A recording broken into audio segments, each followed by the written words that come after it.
we want to bring in our good friend, longtime friend, Dr. Mads Gilbert, a Norwegian emergency doctor who has worked in Gaza during successive Israeli attacks. Dr. Mads is speaking to us today from Cairo. He's been trying to join his colleagues in Gaza for the past week and a half. Dr. Mads, thank you so much for being here. I can't imagine just the frustration that you must feel as a doctor who has worked in Gaza all these years and is unable to be working with your colleagues right now at this just catastrophic time. Last night, the Israeli military reported that there were more than 320 locations across the Gaza Strip that were bombed. It was one of the most intensely bombed, 12, 18 hours that we've seen in the last 2.5 weeks. And the Ministry of Health has reported that all of these targets are residential areas, of course, that barely needs to be said at this point. And we're also seeing reports from Gaza Health Ministry, from doctors and nurses that at least 130 premature babies who are in the neonatal intensive care units in Gaza City hospitals are at, quote, grave risk, according to aid workers, because of the dwindling scarce electricity and resources and basic medical supplies, medications. In your opinion, as a physician, as someone who's worked in Gaza all these years, how can you assess this catastrophe at this point? Well, good evening, good morning, good afternoon. Thank you for inviting me, Ali, Nora. Thank you for the incredibly important work you do to promote advocacy and actual information. The situation in Gaza is not a disaster. It's a catastrophic disaster. And what we see playing out live, minute by minute, is the politics of elimination executed against the colonized by the colonizing forces. Because what we see is such a massive attack on the human habitat, the civilian population, crushed into the very narrow space by the siege, and also the systematic attack on all the provisions you need to live. And that is not first and foremost hospitals and ambulances. It is water, it is food, it is electricity, it is human security, and then you may need the medical system. So they are actually choking 2.2 million civilians by thirsting them, starving them, denying them light, denying them warmth, denying them practical possibilities to take care of their children. Then they are bombing them. And then, importantly, they are also attacking the medical system, which should be, of course, protected. We know from the reports that 10 hospitals of Gaza's hospitals have been closed so far, and 29 primary healthcare centers, which are incredibly important. As Ali mentioned, this is 2.2 million people with diabetic patients, with hypertonic patients, with acute myocardial infarctions, with, at any given time, there are 50,000 pregnant women in Gaza. There are 100 deliveries every day. Many of them will need cesarean section, and many of the newborn will need follow-up care, maybe resuscitation, and maybe incubators. On top of that, you have a patient flow of 15,200 war wounded, of which the last number, 5,000 of the war wounded are children less than 18. And as an anesthesiologist and emergency medical doctor, I know that taking care of war wounded children is exceedingly demanding and difficult. You need special equipment, the size of things needs to be right, and the fluids, everything needs to be appropriate for the care of the kids. So you have a massive influx of wounded that needs care. You have a population which is already more diseased than a normal population because of the 17 years of siege. And then you have this brutal attacks on the healthcare system, shutting down hospitals, cutting the supply of energy and water to the hospitals. They have killed so far 54 health workers and injured 90. And I think they have bombed and rocketed around 30 ambulances. Now, this scenario is such a hell that I think Gaza 2022 makes Dante's Inferno look like a tea party. I will not get distracted in numbers, but they are important. But precisely as Ali started, behind every number, there is a family, there is a human being, there is a brother and a sister. And these immense numbers are hard to comprehend unless you have seen it. And I've seen it firsthand. The shrapnels you showed me the picture of, I actually took one of these shrapnels home to Norway in 2014. They are extremely heavy. They may have this size. The edges are so sharp that you can shave with them. And it's made of a very, very high metal composition. And they fly at hundreds of kilometers per hour, swirl, and they cut off limbs, they cut open abdomens, they cut open chests. And if you're lucky, you die. If you're not lucky, you're heavily injured, you're severely injured. And if you're lucky, you get to an OR and you have life-saving surgery. If you're not, you will not have life-saving surgery. Our colleagues are telling us from Gaza that the strangulation of healthcare through the last 7 years and the massive influx and the total blockade that Israel imposed 2 weeks ago makes it impossible to tend to all the injured. And they say that war wounded that could have survived are not left to die because they don't have the capacity and they don't have the practical means to take care of them. So from a medical point of view, you always need to look after the root causes and not just treat the symptoms. And I say, as I've said before, the important things now is, number one, to stop the bombing of the civilian population in Gaza immediately, to secure them human security through international protection, to turn on the light and turn on the water to Gaza, to open multiple corridors under international control where you can transport in food, medicine, medical equipment, and of course also fuel for the thousands and thousands of generators needed to operate Gaza, even if the light is turned on, because the distribution system is so fragile that many institutions and hospitals will need generators. Stop the bombing, lift the siege immediately, open corridors. And what we have seen so far from Rafah, 20 plus 20, maybe 20 today, is, I think that is just a political game trying to fool the world to think that, oh, how nice, now humanitarian help is getting into Gaza. As Ali said, on a normal day,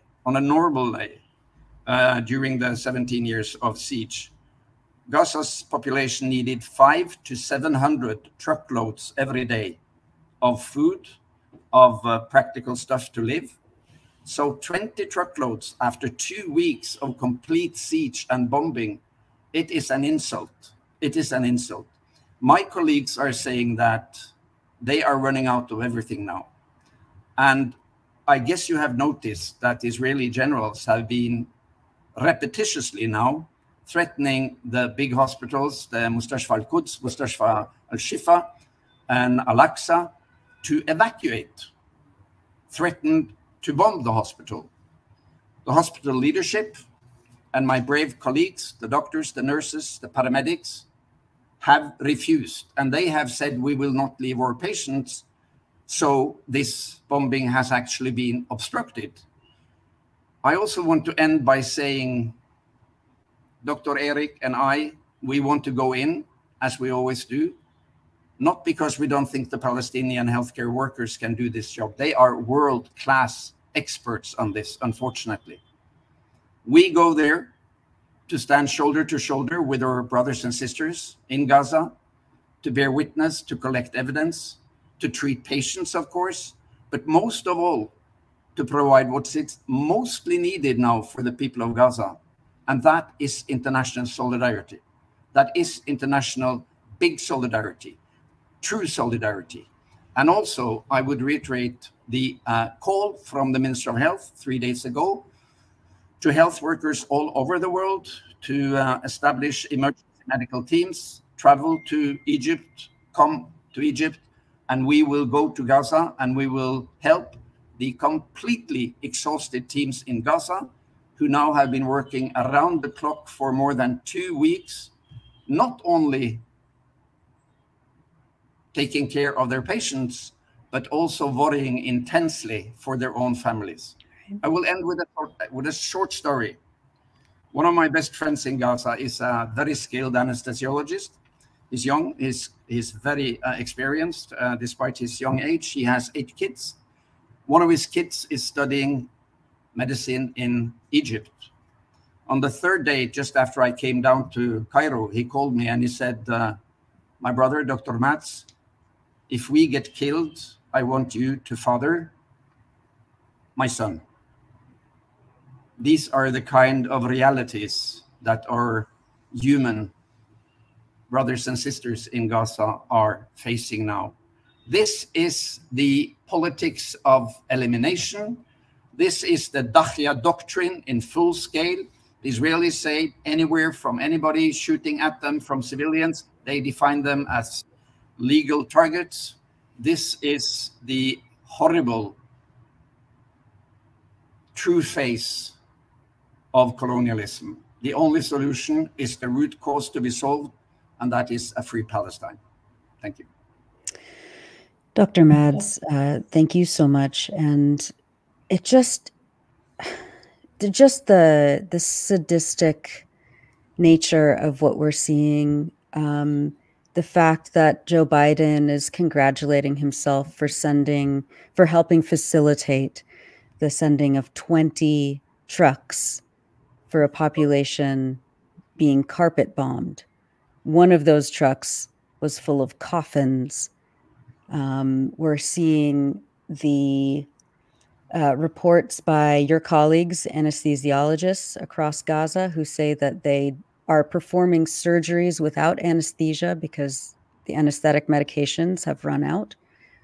What does that do to the psychology of the physician, to have to perform surgeries under these conditions? I can't even imagine. Nora, I think we have to realize that also within the field of medicine, there is this fog of war and rumors and false news are circulating. Palestinian doctors and nurses do not perform big surgery without anesthesia. They don't. You simply can't. Yeah. You know, some of the main war wounds are to the abdominal cavity, to the chest cavity, and to the head. If you have a few shrapnels going into the chest, you can put in a chest tube. That you can do in local anesthetic. If you have to go into the abdomen, the patient needs general anesthesia. Yeah. If we cannot provide that, they will not operate and that patient will die.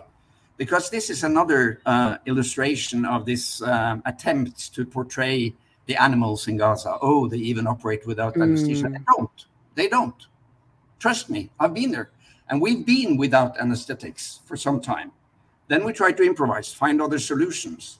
But by and large, the medical procedures and practices in Gaza are at highest standard, European standards. They do lack now local anesthetics. So there may be some cleaning of wounds, there may be some debridements, some reduction of fractures done without enough local anesthetics.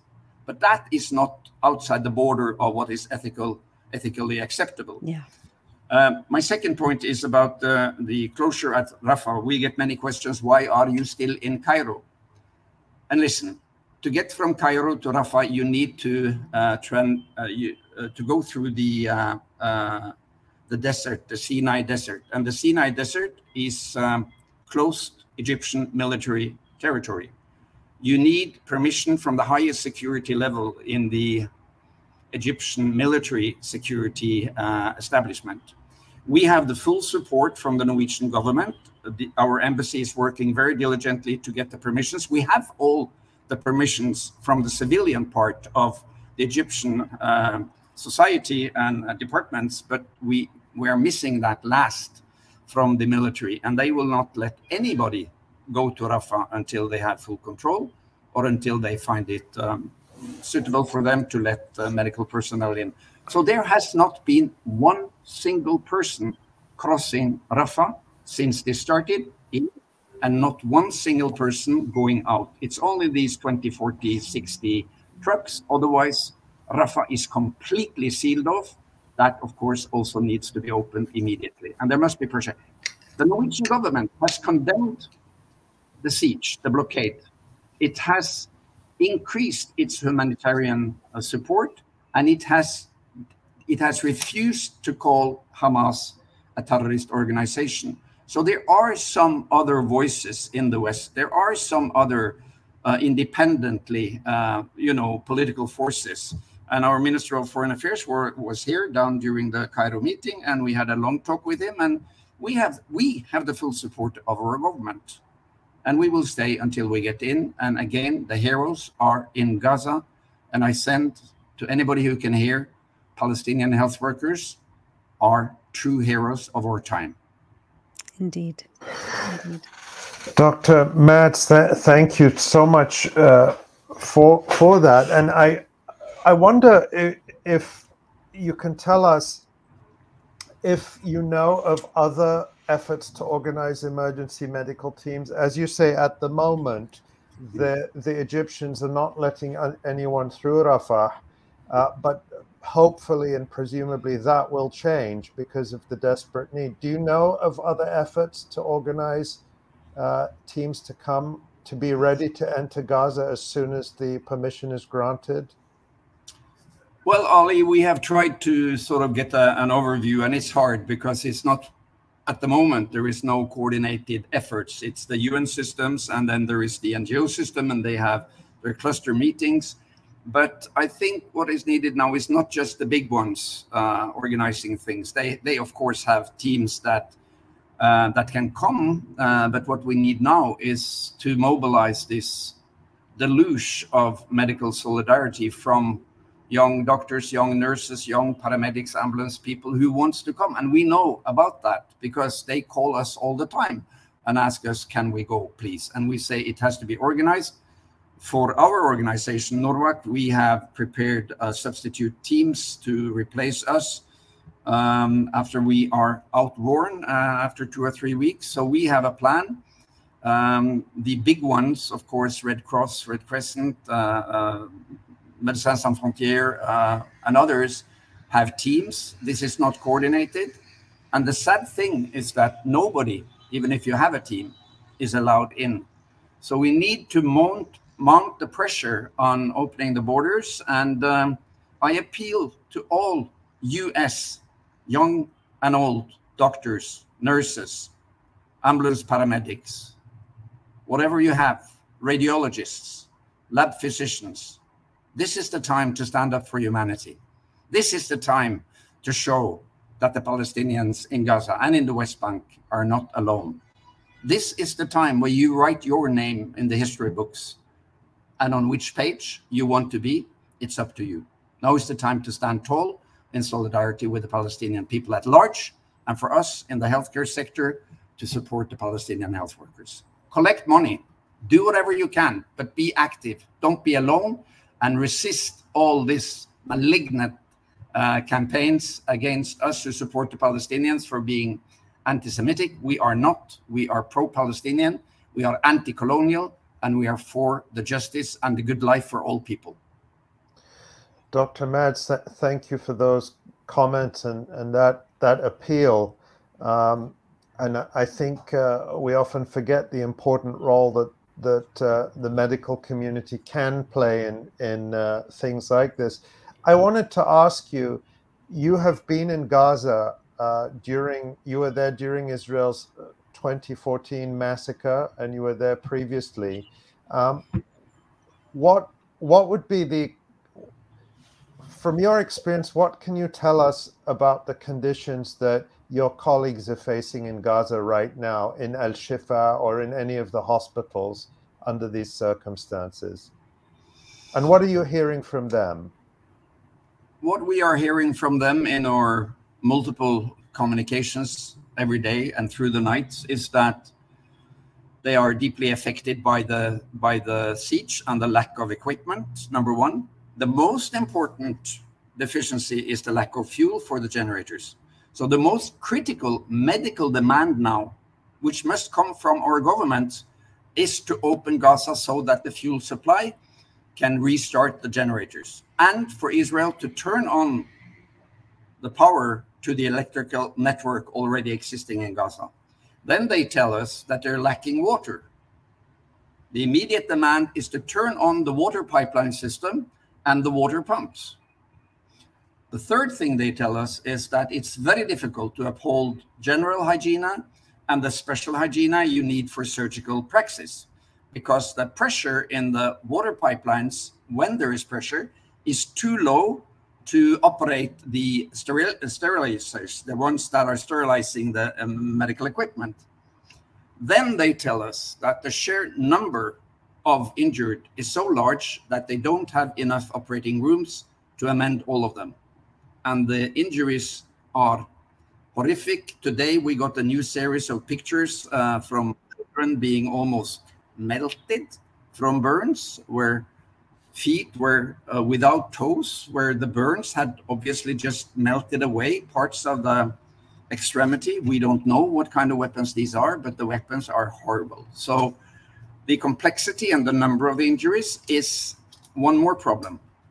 And then, which is maybe one of the most spectacular, horrible things about the current situation, is that there is no safe place in Gaza now. What we saw in 2014 and 2009 was that when they bombed quarters, you know, like in a neighborhood, the people from the neighborhood would seek shelter in and around the hospital because they still have an illusion that they are protected through international law. This time, the homeless who have been forced to flee, either by the order to move to the south, or who has lost their habitat, their home, their apartment, or their house, these hundreds of thousands are now flocking into the hospitals. So the corridors of the hospitals are completely clogged with people having taken refuge there with their kids. And the number of toilets, the number of, you know, sinks and towels, whatever you need for personal hygiene is not there. So they describe an extremely difficult situation. And they are not the kind of people who are talking about, first of all, their emotions. They are talking about the dignity and the resistance and the medical system as part of the Palestinian resistance against elimination. So they see their role as being part of this national struggle to now avoid extermination and on the long term to have a free Palestine. So I think the most touching and powerful feature and character among my hundreds and hundreds of friends and colleagues in the healthcare system in Gaza, it is their stamina, it is their sumud, their steadfastness, and it is their never-ending optimism and work energy despite darkness, despite bombing, despite not knowing what the family situation is, despite the most horrible injuries, children coming in, despite even getting your own family in as patients. They stand tall. And as they did the other night, when the Israelis were bombing closely around Mustashfa Al-Quds and Mustashfa Shifa, as they did also today, they said, we are not leaving our patients. Historical courage and a moral compass for a world which seems in the north having lost their compasses long time ago.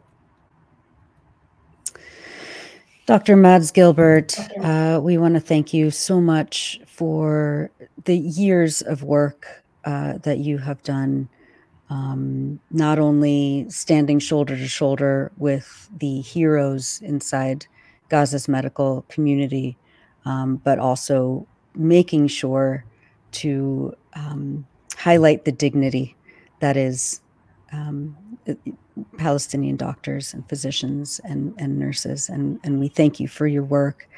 And once again, tell people how they can follow your work and get in touch with NORWAC emergency team. No, don't get in touch with me. Don't follow our work. Find your local organization or organize locally. Don't go into the big bag of huge organizations. We're a very small, very mobile organization. By the way, I travel on behalf of my university hospital in Northern Norway. They send me on commission to Gaza, now together with NORWAC and Dr. Erik. But organize yourselves, find local structures, find local organizations, be mobile, be flexible, and don't waste too much time and money on the big structures. This is medical guerrilla warfare. This is medical mobility. This is medical speed.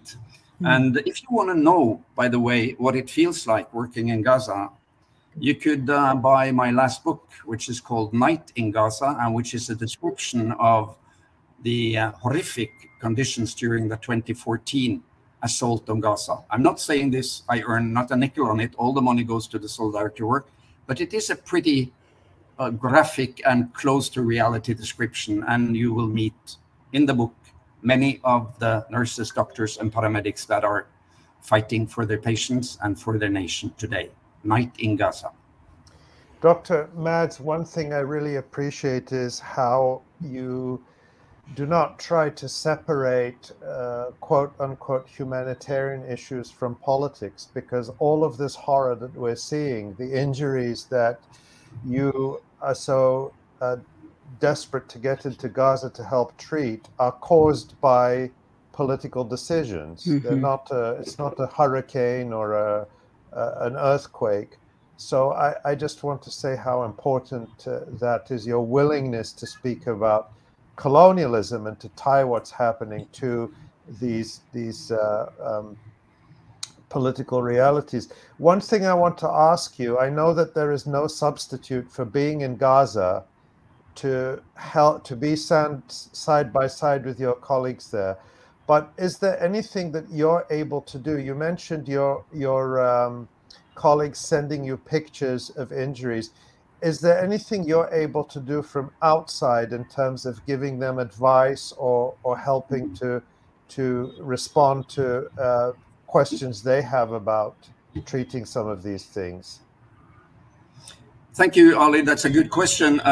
They don't need advice. They know everything. They want cooperation in order to disseminate information. And we work around the clock in our little headquarters here in Cairo. We're, by the way, in the Mustashfa Palestine, which is the Palestine hospital in Gaza, in Cairo, which is operated by the Red Crescent Society, Palestine Red Crescent Society. So we're working around the clock with distributing information that they send us. We're in close contact with the Red Crescent Society, with the Minister of Health, with the different hospitals.